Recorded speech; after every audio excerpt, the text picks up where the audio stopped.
अस्सलाम वालेकुम बच्चों।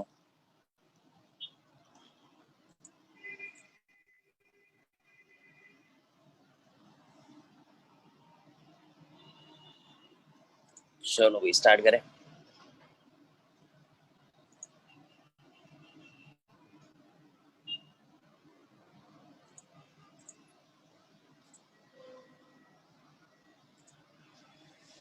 ठीक हो गया।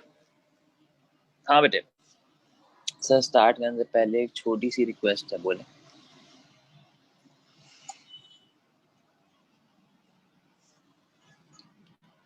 ओहो। अबे यार रुक रुक। मुस्तफा रुक गया।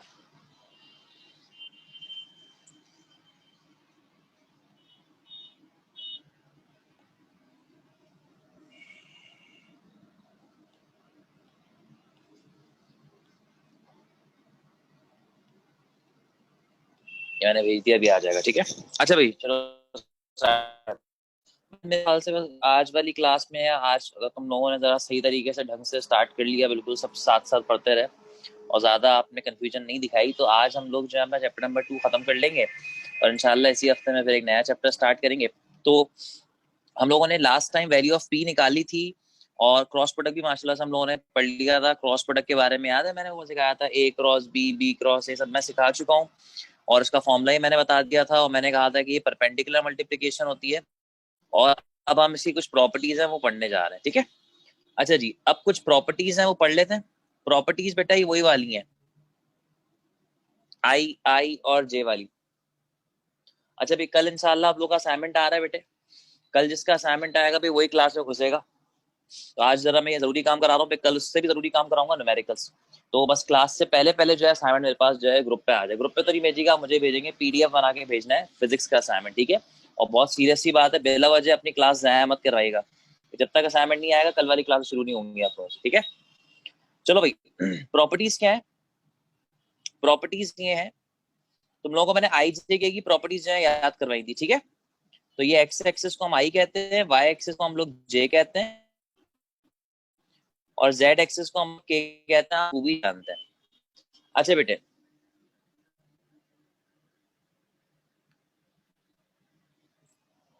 बेटा असाइनमेंट की पिक थोड़ी मैंने चाहे पूरे पीडीएफ भेजा तो है पूरा ग्रुप पे, इसको खोलो मिल जाएगा। पीडीएफ भेजा हो गई चैप्टर 2-3 का। असाइनमेंट की पिक भेज देना ग्रुप, पिक मुझे भेज देना, ग्रुप पे तो भेज नहीं सकते ना, वो बंद है उसका। Only admin can send. Coaching आकर जमा नहीं करा देते बेटा, कोचिंग तुम आओगे वो आगे पीछे मिसप्लेस ना हो जाए, तो इससे बेहतर नहीं है कि तुम पिक से खींच के मुझे भेज दो या उसकी पीडीएफ बना के मुझे भेज दो। तो ये ना तुम लोगों की आसानी है ना, बिला वजह कोचिंग आना पड़ेगा तुम लोगों को, बड़ी फटीक है। सर आज का कुछ काम नहीं करा रहे, व्हाट्सएप वगैरह डाउन। चलो कल आ जाएगा, कल कर देना। चलो भाई जल्दी से यहाँ देखो। अच्छा भाई, ये चीज आपके पास समझ चल रही है। अच्छा, तुम लोगों को मैंने एक बात सिखाई थी कि बेटा जब भी आपके पास यहाँ पर दो वेक्टर्स का क्रॉस लिया जाएगा, तो वेक्टर्स का क्रॉस जिस प्लेन पर होता है, यानी प्लेन मतलब दो एक्सिस का मिलाप।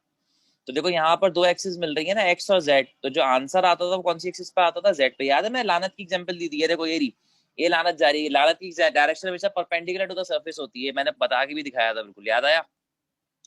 तो उसी तरीके से ये वाला काम है। अब बच्चों, अगर मैं तुमसे कहूं कि मैं आई को क्रॉस करता हूं जे के साथ, किसको क्रॉस कर रहा हूं, आई को क्रॉस कर रहा हूं जे के साथ, तो अगर मैं आई को क्रॉस कर रहा हूं जे के साथ, तो बेटे इसका जो आंसर आएगा वो कौन से प्लेन में आएगा, एक्स और वाई के परपेंडिकुलर आएगा ना। तो एक्स और वाई के परपेंडिकुलर कौन सा प्लेन है, बताओ, चैट पे रिप्लाई करो जल्दी से। आई क्रॉस जे किया ना आपने, तो आंसर जो है वो आई और जे के परपेंडिकुलर आएगा। तो अगर आप डायग्राम में देखें तो आई और जे के परपेंडिकुलर कौन सा प्लेन नजर आ रहा है भाई, आई का मतलब है एक्स एक्सिस, जे का मतलब है वाई एक्सिस। तो एक्स और वाई के परपेंडिकुलर कौन सी एक्सिस है, जेड एक्सिस। तो अगर आई और जे मिलकर कोई एरिया बना रहे हैं, तो उस एरिया को आप लोग कहां से देखोगे, परपेंडिकुलरली देखोगे, और वो परपेंडिकुलरली एरिया आप लोग कहां से देखोगे, जेड से देखोगे। समझ में आई सारी बातें। तो आई क्रॉस जे बराबर होगा किसके, के के। ठीक बात है। इसी तरीके से अगर आप जे क्रॉस के करो, के क्रॉस के करो, तो बच्चों अब जो इसका एरिया आएगा वो कहां से देखा जाएगा, आई से देखा, क्योंकि वाई और जेड के, आवाज नहीं आ रही, आवाज तो हो नहीं सकता यार ना है। रुक जाओ, इस बच्चे, ये बच्चा कहता नहीं है, उससे कह रहा, उसके कहने पर मैं नेट चेक कर लेता हूँ। नहीं भाई, आवाज सही है भाई, आवाज सही है, बिल्कुल सुरीली आवाज आ रही होगी आप लोगों को। आ रही है लेकिन आउट है यार, मेरी नेट का इशू ना। अच्छा, सब सब जरा देख के बताओ कि सबके साथ यही फंड है, मेरी आवाज सबको आ रही है नहीं आ रही?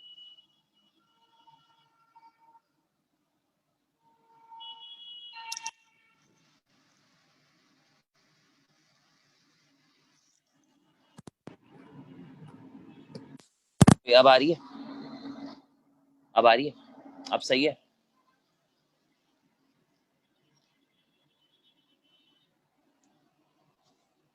बस सही है, तो मैंने जरा लोड कम कर दिया नेट पर थोड़ा सा। खैर, ठीक है भाई। तो अब जो जे और के का क्रॉस होगा उसका आंसर का आएगा, बिल्कुल जेड किस पर आएगा, एक्स पर आएगा, आई पर आएगा।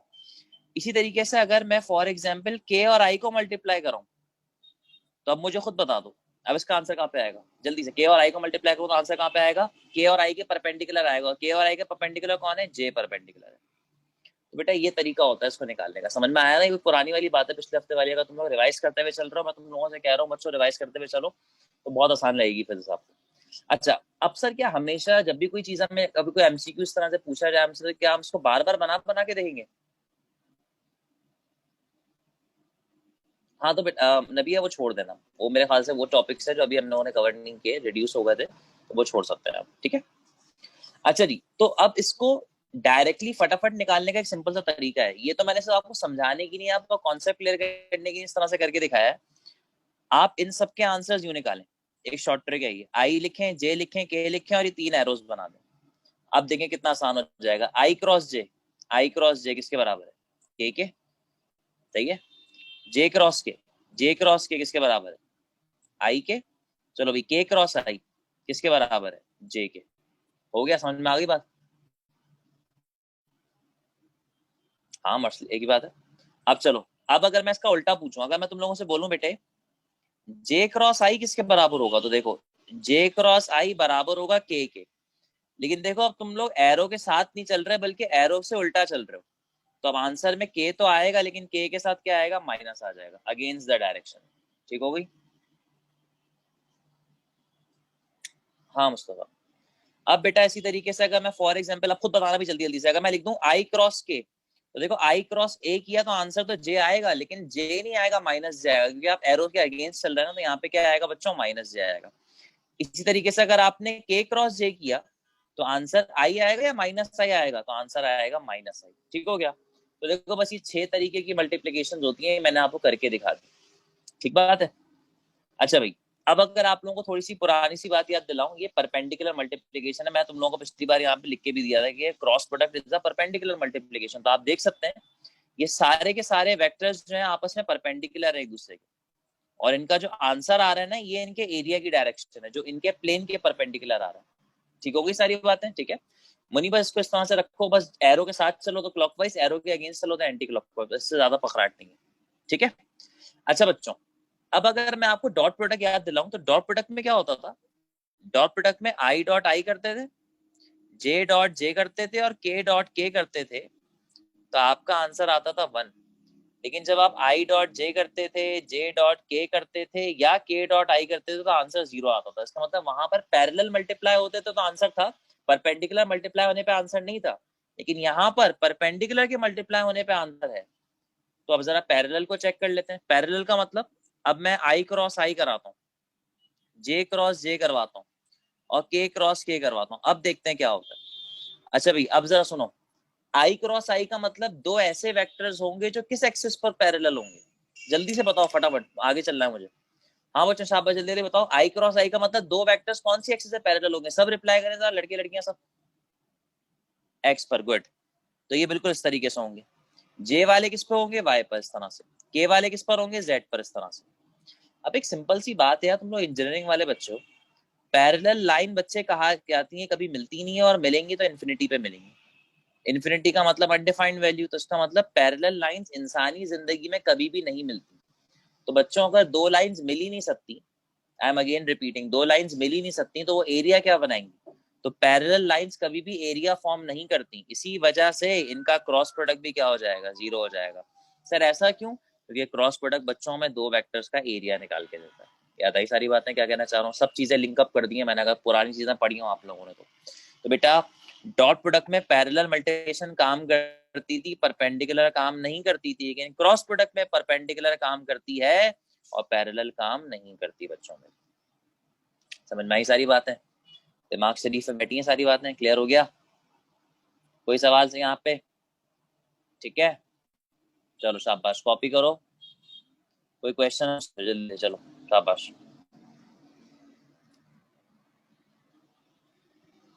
ऊपर से क्या जा रहा है बताओ, सवाल पूछो जो पूछना है। भाई ये प्रॉपर्टीज हैं सुफियान, इन प्रॉपर्टीज को याद करो। इन सबकी लॉजिक मैंने समझा दी कि भाई पैरेलल की प्रॉपर्टीज तो कुछ हो ही नहीं सकती ना, पैरेलल लाइंस तो बेटा मिलेंगी नहीं।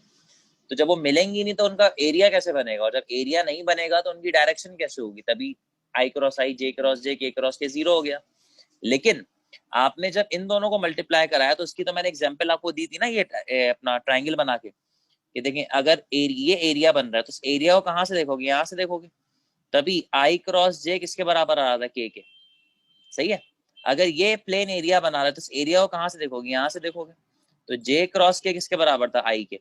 इसी को याद करवाने के लिए मैंने एक ट्राइंगल बनवा दिया था। मैंने कहा था भाई जब भी किसी की मल्टीप्लीकेशन बोले इस ट्राइंगल को चलो, जैसे आई क्रॉस जे, ये देखो आई क्रॉस जे, आंसर क्या आ जाएगा? के। इस तरीके से जे क्रॉस के, आंसर क्या आ जाएगा? आई। और फिर ये मैंने उल्टी मल्टीप्लीकेशन कराई थी, मैंने कहा था अगर आप आई के से आई की तरफ ना जाए बल्कि आई से के की तरफ आ जाए तो आंसर तो जे ही आएगा, लेकिन अगेंस्ट द एरो आ रहा है, उल्टी डायरेक्शन है तो माइनस आ जाएगा।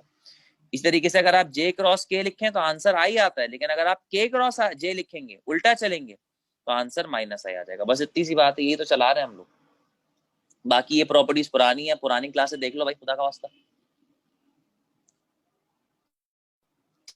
बच्चों पक्की बात है?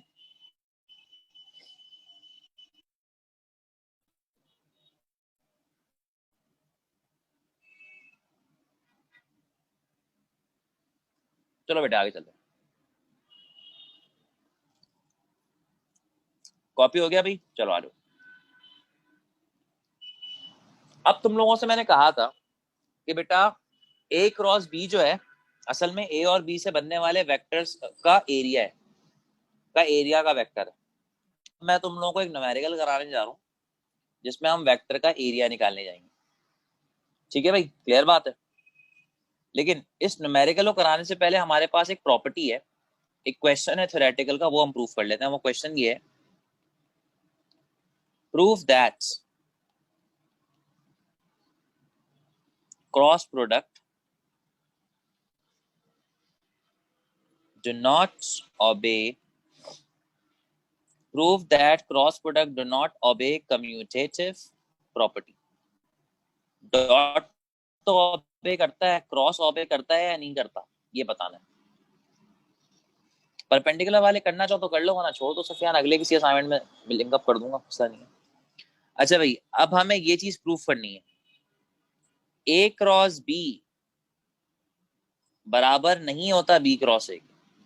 अगर यहाँ पे डॉट होता तो ये तो बराबर थे ना, लेकिन अगर ये क्रॉस में बराबर हो जाए तो उसका मतलब ऑबे करता है, लेकिन हमें ये प्रूफ करना है कि ये क्रॉस में बराबर नहीं होते, यानी कि ए में आंसर कुछ और आएगा और बी से क्रॉस करें तो आंसर कुछ और आएगा। अब हमें मैथमेटिकली ये प्रूफ करना है, ठीक है? तो आप इसकी डायग्राम बनाए, हेडिंग ने प्रूफ की, एक डायग्राम बनाए। डायग्राम वही है जो हम लोग पहले से बनाते हुए आ रहे हैं।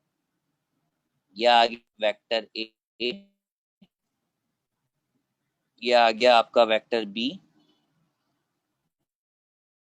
ए को बी से तो एंगल ए से बी की तरफ चला गया,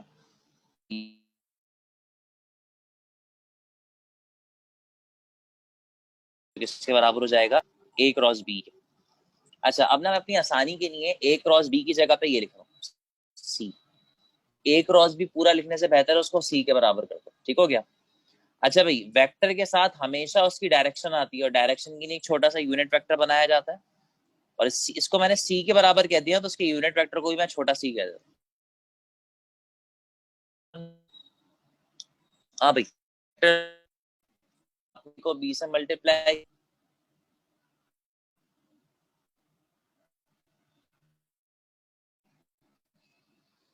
ए को बी से मल्टीप्लाई किया, अब ठीक हो गई?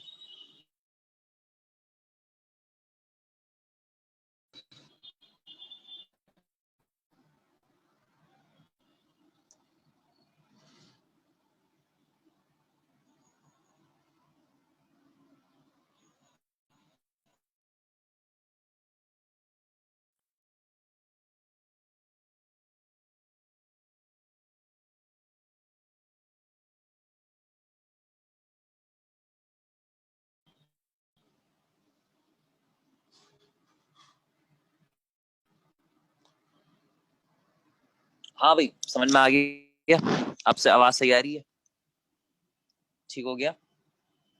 चलो अच्छा बेटे, अब देखो ये ए और बी है ना, मैंने इनको आपस में मल्टीप्लाई किया और इनका मुझे एरिया मिल गया जो किसके बराबर है, ए क्रॉस बी के, ठीक है।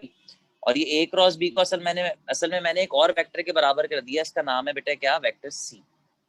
और तुम लोगों को पता है कि हर वेक्टर के अंदर उसका यूनिट वेक्टर होता है, तो उस यूनिट वेक्टर को मैंने क्या कह दिया, सी कह दिया, छोटा सी कह दिया, ठीक है भाई। अब हमें इसको प्रूफ करना है। चलो भाई डायग्राम बनाओ जल्दी से, शाबाश। इसको करने से हमारे पास ए क्रॉस बी आएगा और फिर इसकी उल्टी मल्टीप्लीकेशन करने पर बी क्रॉस ए आएगा।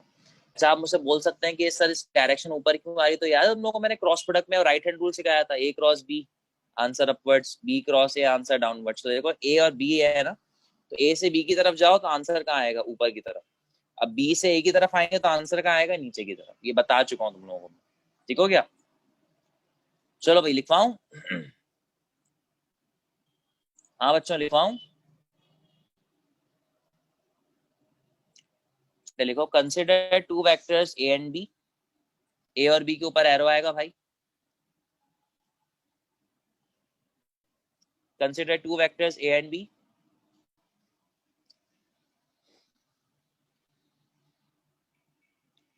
comma, on taking the cross product, on taking the cross product of vector a with b, on taking the cross product of vector a with b, on taking the cross product of vector a with b, we have, on taking the cross product of vector a with b, we have a cross b is equals to c। ये जो मैंने ऊपर लिखा है ना उसको लिख देना, a cross b is equals to c,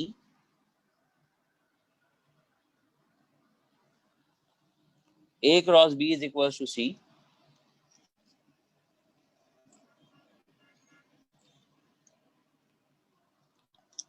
which can be given as follows, which can be given as follows, ठीक है। चलो बच्चों मेरे यहाँ देखो, अच्छा भाई वेक्टर्स के ऊपर एरो वाला ला दीजिएगा। अब देखें मैं यहाँ पे किस तरह से लिखता हूँ, मैं लिख सकता हूँ सिंस सी बराबर है बच्चों किसके, ए क्रॉस बी के। और तुम लोग जानते हो ए क्रॉस बी को ओपन करो तो किसमें ओपन होता है, ए बी साइन थीटा में। ये तो मैग्नीट्यूड है, डायरेक्शन की नहीं, यूनिट वेक्टर लगाते हैं। नॉर्मली यूनिट वेक्टर म्यू होता था, लेकिन इस वाले केस में हमने जानबूझकर वेक्टर को सी के बराबर लिया। सर ऐसा क्यों किया, थोड़ी देर में पता चलेगा। ये फॉर्मूला ओपन हो गया, इसको नाम दे दें इक्वेशन नंबर 1 का, जल्दी जल्दी शाबाश। ठीक है भाई क्लियर है, इसको नाम दे दिया हमने इक्वेशन नंबर 1 का। बस इस काम को करने के बाद ये जो डायग्राम है ये दोबारा से बनाए, ये आपका ए आएगा, ये आपका बी आएगा, ये आपका एंगल होगा जो कि अब बी से ए की तरफ मल्टीप्लाई हो रहा है।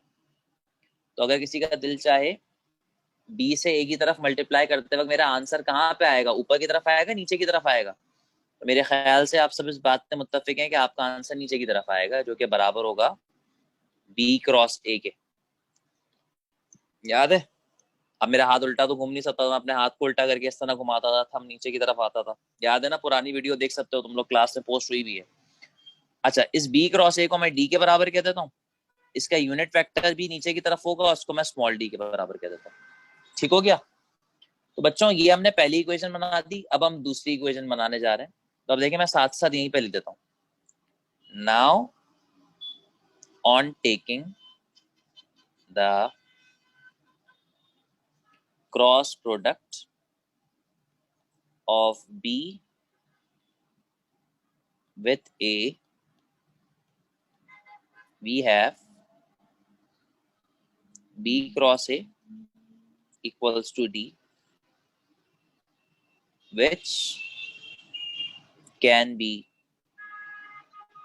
given as, हाँ भाई अब देखो पुराना वाला काम है, कोई नई चीज नहीं है, एक बार कॉन्सेप्ट बनता है, बार बार नहीं बनता। अब देखो मैं कैसे लिखूंगा, मैं लिखूंगा D is equals to B cross A अच्छा भाई, अगर मैं बी क्रॉस ए को एक्सपेंड करूं तो किसमें एक्सपेंड होगा? बी ए साइन थीटा में।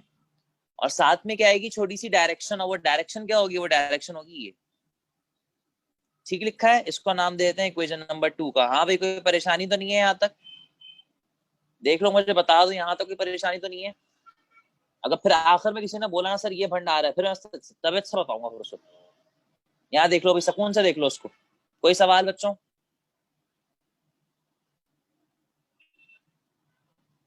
सही है, डन है। अब बेटे एक एक्स्ट्रा हेडिंग, क्योंकि मुझे अब रिजल्ट प्रूफ करना है ना, तो अब मैं काम करता हूं। Now comparing unit vectors C and D. अच्छा भाई, अब मैं यूनिट वेक्टर्स को कंपेयर कर रहा हूँ। डी कुछ नहीं है, डी को मुस्तफा मैंने बी क्रॉस ए के बराबर का है। मतलब मैंने बी क्रॉस ए लिखने से अच्छा मैंने लिख दिया कि उसको डी के बराबर कर दिया। ए क्रॉस बी सी के बराबर था, तो बी क्रॉस ए का पूरा वेरिएबल डी के बराबर कर दिया, ताकि लिख जगह बच जाए हमारी, टाइम बचे हमारा। अच्छा जी, अब मुझे एक बात बताएं, ये यूनिट वेक्टर सी है और ये यूनिट वेक्टर डी है। यूनिट वेक्टर के बारे में हम सब जानते हैं, इसका मैग्नीट्यूड 1 यूनिट होता है, यानी कि 1 मीटर जो भी होता है। तो इसका नंबर भी 1 है, इसका नंबर भी 1 है, लेकिन इसकी डायरेक्शन ऊपर की तरफ है और इसकी डायरेक्शन नीचे की तरफ है। तो क्या आपने कोई ऐसा वेक्टर पढ़ा है जिसमें नंबर सेम हो और डायरेक्शन अपोजिट हो? कोई वेक्टर का नाम जानते हैं आप सब लोग? Good, negative vector. तो इसका मतलब यहां पर आपसे कहा यह जा रहा है कि सी और डी को कंपेयर करें। तो बच्चों, अगर हम सी और डी को कंपेयर करें तो सी का मैग्नीट्यूड और डी का मैग्नीट्यूड सेम है, लेकिन डायरेक्शन अपोजिट है। सी की डायरेक्शन अपवर्ड्स है, बी की डायरेक्शन डाउनवर्ड्स है। तो सी और डी आपस में क्या है? एक दूसरे के लिए नेगेटिव वेक्टर्स हैं। हम लिख सकते हैं both have same magnitude but opposite directions, therefore they are negative vectors। और नेगेटिव वेक्टर्स को लिखने का तरीका ये होता है, वेक्टर सी बराबर होता है वेक्टर डी के, दोनों की डायरेक्शन अपोजिट होती है, तो डायरेक्शन अपोजिट की नहीं क्या लगता था मेरे बच्चों? माइनस लगता था। देखो अब मुझे ना सी की वैल्यू मिल गई, अब मुझे सी की वैल्यू मिल गई। अब देखो मैं सी की जगह पे क्या लिख सकता हूँ? ये देखो, ये कंफ्यूजिंग स्टेप है। मैं सी की जगह पे क्या लिख सकता हूँ? Minus D. तो अब मैं इक्वेशन 1 बुलाता हूँ और सी की जगह पे ये माइनस डी लिख देता हूँ। सर ऐसा क्यों कर रहा है? अभी समझ में आएगा। चलो भाई, इक्वेशन 1 इंप्लॉइज दैट। इक्वेशन 1 थी क्या? C is equals to A B sine theta into C का यूनिट वेक्टर। सी की जगह पे अब ये माइनस डी आने वाला है, तो ये बन जाएगा A B sine theta into minus का डी। बच्चों माइनस को पहले ले जाता हूँ और ये बन जाएगा C is equals to minus A B sine theta into unit vector of D. ठीक हो गया? चलो बेटे, अब थोड़ा सा दिमाग चलाओ, मुझे बताओ, ये पूरा एक्सप्रेशन और ये पूरा एक्सप्रेशन सेम है। अब देखो, ये हरकत नहीं करना कि सर वहां पे तो बी ए लिखा हुआ है, यहाँ पर ए बी लिखा है। भाई मल्टीप्लाई में 1 को 2 से करो या 2 को 1 से करो, एक ही बात होती है। इतना तो पता है ना भी तुम लोगों को। तो इसका मतलब ये पूरा फैक्टर और ये पूरा फैक्टर सेम है। तो क्या मैं ये कह सकता हूँ कि अगर ये पूरा फैक्टर डी के बराबर है तो ये भी डी के बराबर होगा? हाँ या ना, यस और नो, जल्दी जल्दी बताओ। कह सकते हैं ना?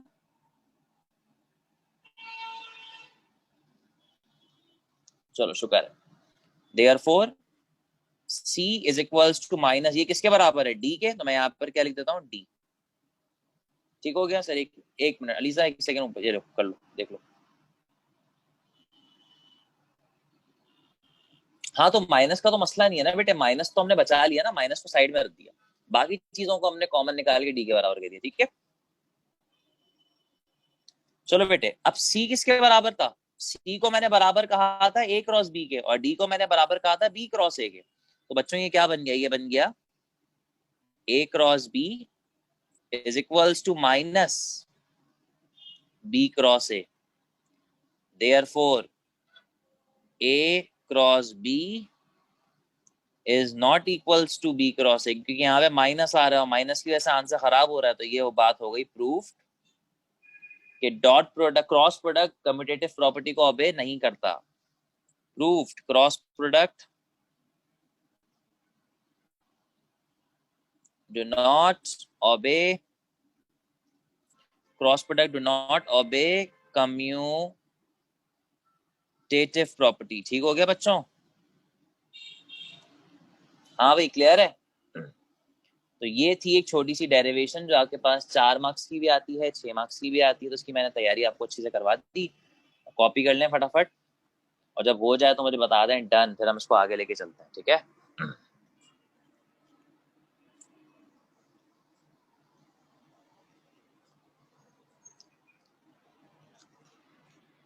गुड बेटे।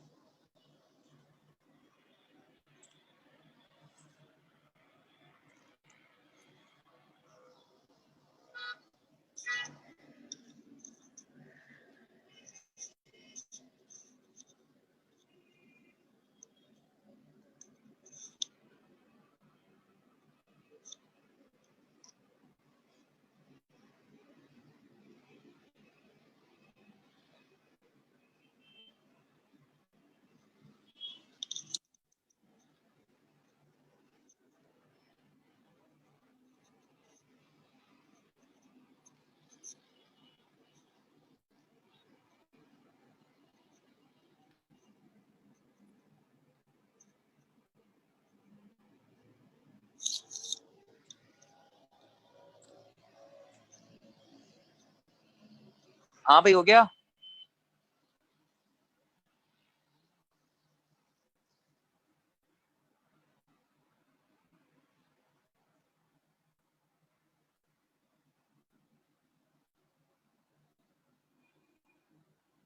चलो अभी आगे चलते हैं। तो बेटे, ये थी एक प्रूफ था कम्यूटेटिव का। अब हमारे पास इसके बाद एक आखिरी छोटी सी डेरिवेशन है जिसका नाम है एरिया ऑफ पैरेललोग्राम। हेडिंग बनाना है एरिया ऑफ पैरेललोग्राम की।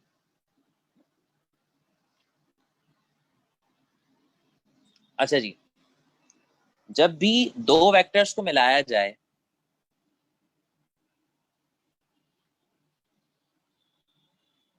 इस तरीके से, और फिर उनके फ्री वेक्टर्स बनाया जाए, और फिर उनको इस तरह से मिलाया जाए, तो असल में एक पैरेललोग्राम बन जाता है। सर स्क्वायर भी तो बन सकता है, रेक्टेंगल भी तो बन सकता है। पैरेललोग्राम एक जनरल केस है। पैरेललोग्राम्स की साइड को 90 डिग्री पर ले आओ तो रेक्टेंगल बन जाता है।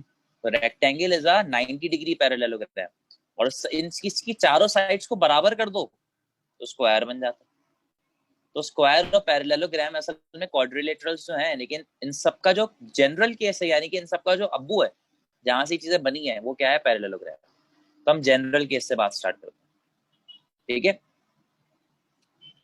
तो भी बढ़िया डिटेल में सिंपल तरीके से मैं तुम लोगों को समझा देगी कि हर चीज की लॉजिक है, बिला वजह कोई चीज आपको नहीं समझाई जाती। अब बच्चों, ये वही डायग्राम है जो मैं तुम लोगों को शुरू से पढ़ाता हुआ आ रहा हूँ। मैंने शुरू में ही तुम लोगों को बता दी थी, याद है? देखो बना हुआ है पैरेललोग्राम, बना हुआ है ना? ये वही चीज दोबारा से आई है। अब हमें इसके एरिया का फॉर्मूला निकालना है, ठीक है? तो हम इसके एरिया का फॉर्मूला कैसे निकालेंगे, आए देखते हैं। तो मुझे बराबर पता है कि भाई जब मैं ए क्रॉस बी करूंगा तो मुझे इसके एरिया का वेक्टर मिल जाएगा, और वो एरिया का वेक्टर मेरे पास बराबर होगा किसके? ए क्रॉस बी के। अब मैं इसको सी के बराबर नहीं कहूंगा, जरूरत नहीं है। और ये इसके साथ लगा हुआ होगा उसका एक छोटा सा यूनिट वेक्टर, और अब मुझे चाहिए इसके दरमियान का एरिया। तो अब मैं कैसे निकालूंगा, आओ जरा बात करते हैं, ठीक है? चलो बच्चे, अब हेडिंग डाल दो डेरिवेशन की और लिखना शुरू करो, शाबाश।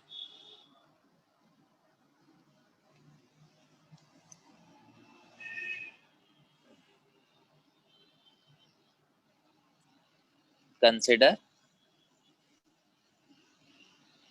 two vectors A and B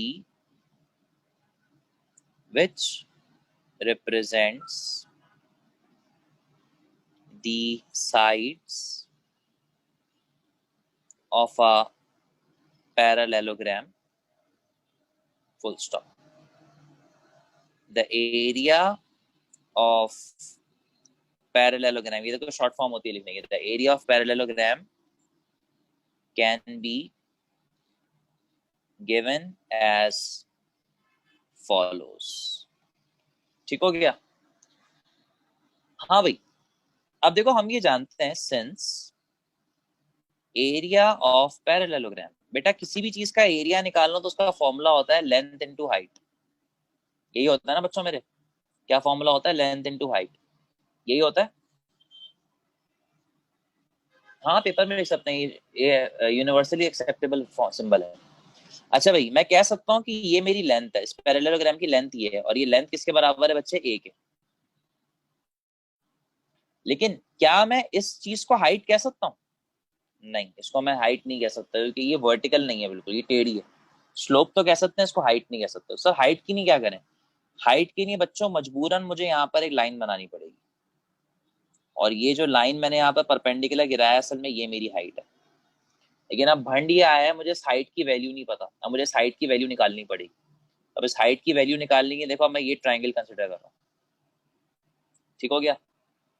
अब अगर मैं ये ट्राइंगल आपके सामने यहाँ पे अलग से दिखा दूं, पेपर में बनाने की जरूरत नहीं है, पेपर में सिर्फ ये लाइन बना दीजिएगा, काम पूरा हो जाएगा। अब अगर आप इस ट्राइंगल को देखें तो ये साइड इसकी बी के बराबर है, ये इसका आ गया एंगल, और ये जो साइड है जो आपने गिराई है एच के बराबर है, ठीक है। अब देखो बेटा पुरानी बात है, एंगल के सामने परपेंडिकुलर होता है, 90 डिग्री के सामने सबसे बड़ी साइड हाइपोटेन्यूज होती है, और जो चिल्लड़ बचते हैं वो बेस होती है। अब बेस का नाम और निशानी नहीं है, आपने बेस तो पता ही नहीं है तुम्हें, तुम्हें पता है परपेंडिकुलर और हाइपोटेन्यूज। तो असल में तुम्हें यहाँ पर जो है एच की वैल्यू निकालनी है। तो मुझे कोई बता सकता है कि बच्चा कि परपेंडिकुलर और हाइपोटेन्यूज मैथ्स के किस किस किस फंक्शन में आते हैं, साइन कॉस या टेन? साइन कॉस या टेन बच्चों? टेन। परपेंडिकुलर और हाइपोटेन्यूज बेटे साइन, गुड ना भैया।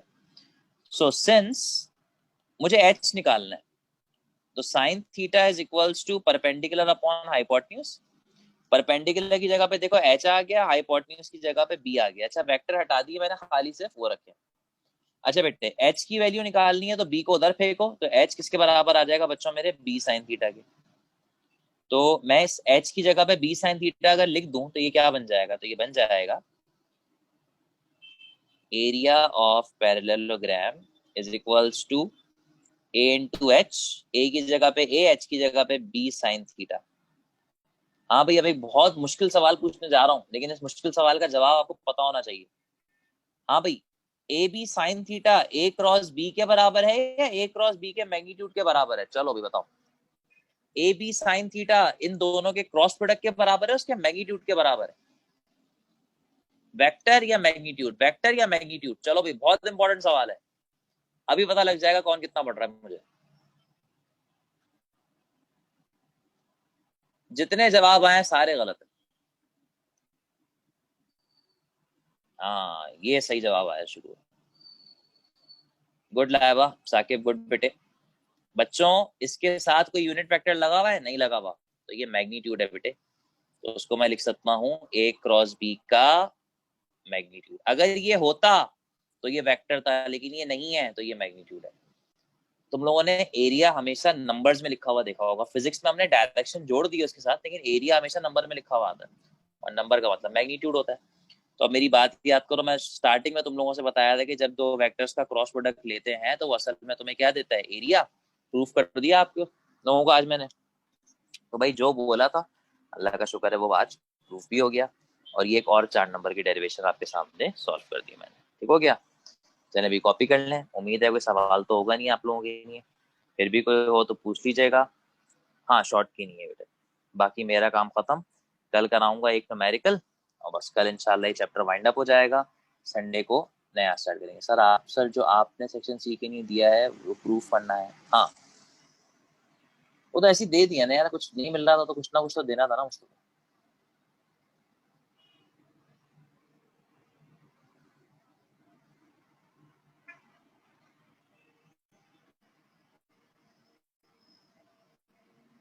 ठीक होगी। हाँ तो चैप्टर वही है ना, F is equal to delta V upon T. Sir दोनों डायग्राम पेपर में बनानी होंगी? हाँ जी दोनों डायग्राम बनानी होंगी। यार ये शुरू में था, मेरे हाल से तुम कहीं क्लास में निकल गई तुम्हारी, किसी लेक्चर में देखा ना, शुरू बहुत शुरू में कराया था मैंने। चलो बच्चों कल मिलते हैं आपसे, असाइनमेंट आज है भी तुम लोगों का। चलो कंप्यूटर वालों की क्लास जो है 10 मिनट में स्टार्ट करते हैं हम लोग। अल्लाह हाफिज। हाँ ये F is equal delta P upon T वाला